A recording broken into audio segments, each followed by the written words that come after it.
In this video, I will be narrating an illustrated summary of the novel The Vanishing Half by Britt Bennett. Hello my fellow book lovers, my name is Joyce, and I am the founder and CEO of Inkingasong Press, a book publishing company. Oh my, when I tell you this novel did not disappoint, I mean it.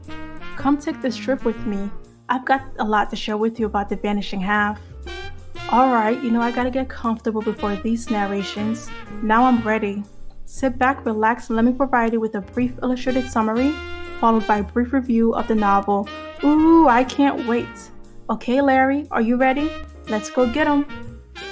The Vanishing Half is a novel about twin sisters Stella and Desiree from Mallard, a small black town in Louisiana where light skin is in, and anyone darker in complexion is relegated to a second-class citizen status.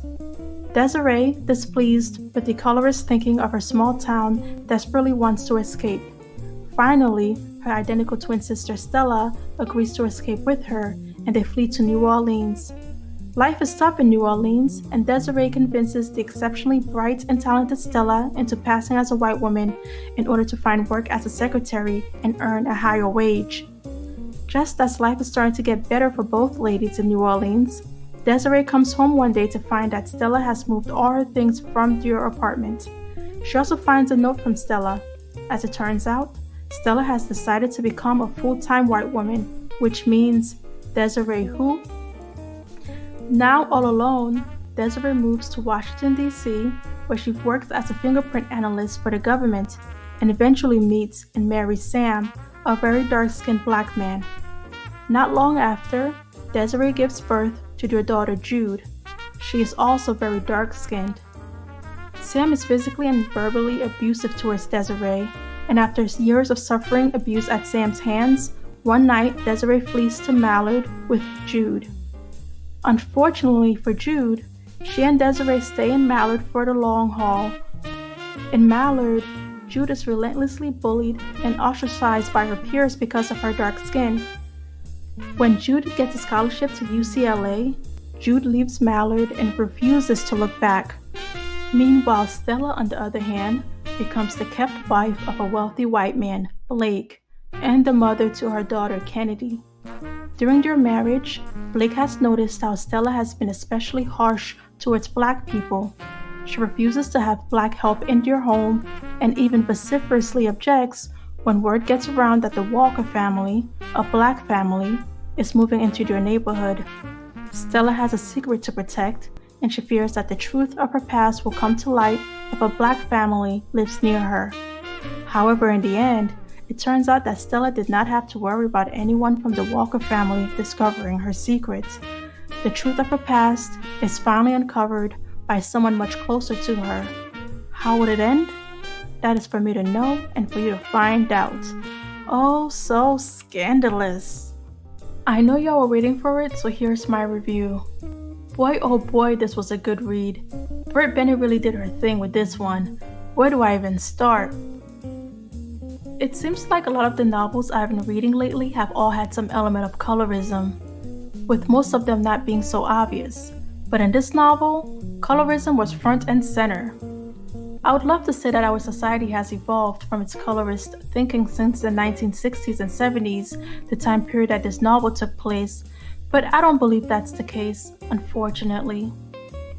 I have mixed emotions about the light-skinned people in Mallard. On the one hand, I pity them because I know that your apathy towards black skin is just a result of self-hate spurred by the legacy of slavery in America. Then, on the other hand, I hate the way they treated Jude just because she was extremely dark-skinned. Jude, my sister, I was right there rooting for you. We were all rooting for you. I know that this song came out after your time, but this is a message my queen wrote for girls like us. Brown skin girl, your skin is just like pearls, the best thing in the world. Never trade you for anybody else. Those words are straight from my queen, so those haters in Mallard can suck it. Now, let's get into the story. Even though I regard Stella as the original Karen, you'll see why.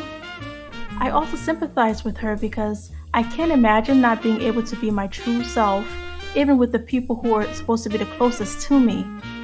I know that her decision to pass as white was so she could live a better life, but Homegirl was miserable. Yeah, she had many material spoils, but for those who need to hear this, money is not everything. In my opinion, some things, like my self-pride and dignity, are not for sale. Also, I have to give a shout out to Early Jones for being a stand-up guy throughout this novel. I was so impressed by the way he had Desiree's back. And Desiree's mother tried to make it seem like all dark-skinned men were like women beating Sam. Adele, get out of here. My other shout out goes to Reese. He and Jude had the most interesting relationship. You'll see what I mean.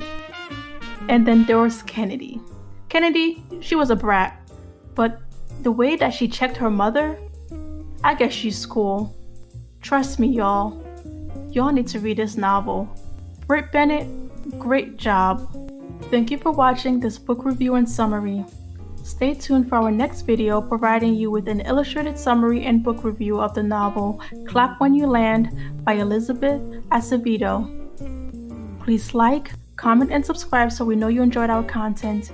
Also, to be notified when a new video is uploaded, please click the bell button to subscribe. Thank you for watching. For more content, please visit our website at kingasongpress.com. Bye-bye.